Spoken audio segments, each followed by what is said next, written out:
The Secret Life of Pets is the newest animation brought to us by Illumination Entertainment, the same company that gave us Despicable Me and a couple other movies that weren't Despicable Me. Now, this was a movie that I was actually looking forward to simply because I love the premise of this movie. Because if you've ever owned a pet, and I have, you have at least once thought about what it is they do when we leave for work or school or whatever it might be, and they're stuck at home. So after seeing the trailer and hearing about the voice cast and seeing ultimately what this movie was going to be about, I was very interested to see how they would pull it off. So I would say the main character of this movie is a dog named Max, voiced by Louis C.K. He lives a great life with his human owner, Katie, in Manhattan. And what I already really loved seeing towards the beginning of this movie is how this movie portrayed animal behavior. For example, they play off on how dogs have a really horrible track of time, so when you leave the door for like 5 seconds, they're already missing you because they don't know how long you've been gone. And then when you do walk through the door, they're all happy and excited and just jumping everywhere. I thought it was really accurate and funny. I also love what they do with other animals in this movie, like cats. There's this one cat in this movie, her name is Chloe, and her attitude is basically that she doesn't give a shit about anything. You know, she's very sarcastic, very moody, doesn't really show a lot of love towards anyone or anything.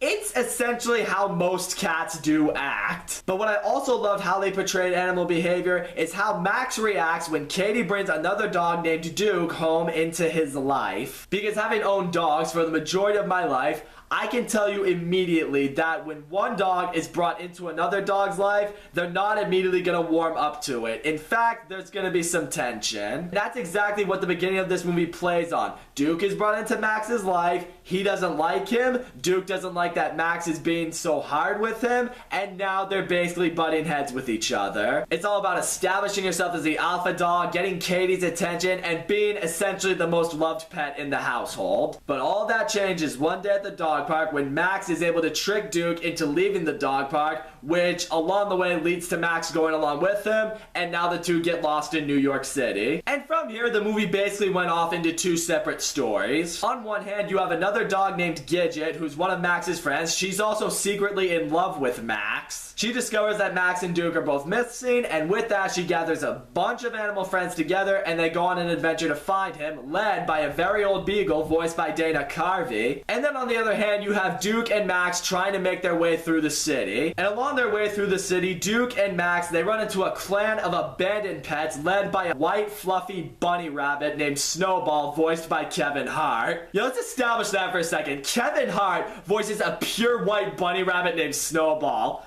That's awesome. I will say, when it came to characters in this movie, Snowball was probably my favorite one. Some people out there may have found him a bit annoying at times, and I can certainly understand that, but me personally, I actually thought he was a really funny character. So in order for the two of them to survive, Max and Duke have to trick Snowball and his gang into thinking that they're rebel pets too. They actually killed their owners along the way. And Snowball along the way is thinking the two of them are complete badasses, so he's just like, yes, of course you can join my gang. Let's get through this city and rebel against the humans together. Until along the way, they all discover that Duke and Max are really just a couple lost pets, and now they're out trying to kill them. I will say, throughout these two sides of the stories that I mentioned, this is where the movie did slow down a little bit, because you do feel the movie is dragging on way too long in both sides of the story. You know, Gidget and her gang, they can't find Max and Duke, and then Max and Duke are trying to make their way through the city, but they keep running into all these problems as they're doing so. It does feel a little slow. It is when some of the humor does die down a little bit, so it does have you sitting there for a while wondering when the movie is finally gonna pick up. But then the movie did start to pick up a little bit when we delve into Duke's backstory. We discovered that he used to be owned by this very old man, and one day Duke ran away. So Max and Duke, they make their way back to Duke's old owner's house, but here they discover that Duke's old owner has passed away, and now the house is owned by new people. Duke's obviously upset by this, but he's also upset in the fact that he feels like Max only did this so Duke would now live with his old owner, and Max could just go back to having Katie for himself. Duke eventually gets caught by animal control once again. Max is able to avoid them. Snowball and his gang, they then show up. They want to kill Max, but before they can, Snowball's gang is taken away by animal control, and now Snowball and Max, they have to team up and work together. It all just happens so quick. You're just like, oh,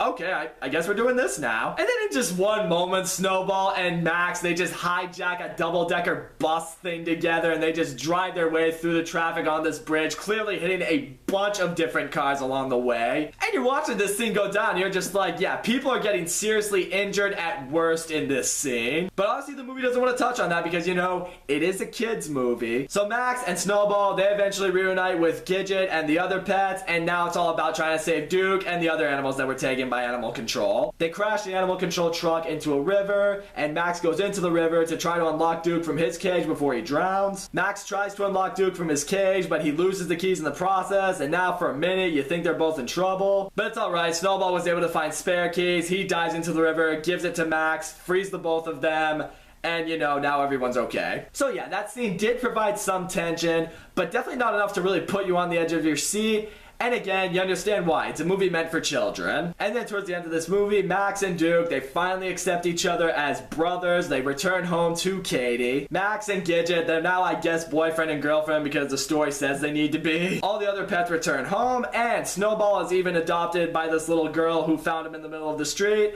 And he's actually surprisingly okay with it. So all in all, I will say, The Secret Life of Pets is a pretty good movie. The premise of this movie is very interesting. I really liked quite a few of the characters in this movie. The movie, for the most part, played on animal behavior very well. But the movie does have its pacing issues. It is very predictable throughout it. It does have good humor. It does have its jokes that would land more with kids than with adults. And that's another thing to note. This isn't Disney and Pixar. This is not Despicable Me. This is a movie that kids will definitely enjoy more than adults will. But in the end, this is an undeniably cute movie. It did have quite a few moments where I laughed. And if you're an animal lover like I am, I truly feel you can enjoy this movie. So that's all I gotta say. Guys, thank you so much for watching my video. Don't forget to leave a comment, like, subscribe, and I will see you all next time.